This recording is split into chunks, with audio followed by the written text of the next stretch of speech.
జోగులాంబ గద్వాల జిల్లాలో హృదయ విదారక ఘటన జరిగింది. పెద్ద ఆమదాలపాడుకు చెందిన తల్లి కూతుళ్లు మానవపాడులో అద్దె ఇంట్లో నివసిస్తూ ఉండగా 10 రోజులుగా తల్లి తీవ్ర అస్వస్థతకు గురైనప్పటికీ ఆర్థిక ఇబ్బందుల కారణంగా చికిత్స అందించలేదు. పైగా ఆమె మరణిస్తే ఇంటి యజమానులు ఏమైనా అనుకుంటారు అనే అనుమానంతో ఎవరూ చేయని పని చేసింది. చావు బతుకుల మధ్య ఉన్న కన్నతల్లిని రాత్రి సమయంలో స్థానిక బస్టాండ్లో వదిలివేసింది. అక్కడే కదల్లేని స్థితిలో ఉన్న తల్లి కన్నుమూసింది.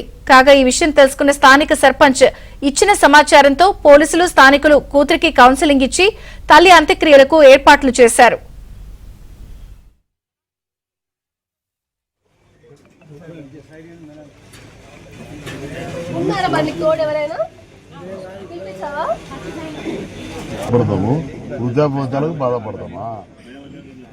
తీవ్ర అస్వస్థతకు గురైనప్పటికీ ఆర్థిక ఇబ్బందుల కారణంగా చికిత్స అందించలేదు. పైగా ఆమె మరణిస్తే ఇంటి యజమానులు ఏమైనా అనుకుంటారు అనే అనుమానంతో ఎవరూ చేయని పని చేసింది. చావు బతుకుల మధ్య ఉన్న కన్నతల్లిని రాత్రి సమయంలో స్థానిక బస్టాండ్లో వదిలివేసింది.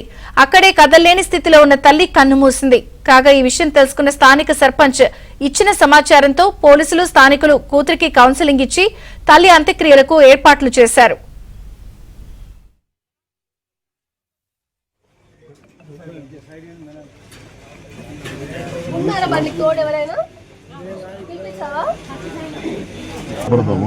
వృద్ధాప్యాలకు బాధపడతామా?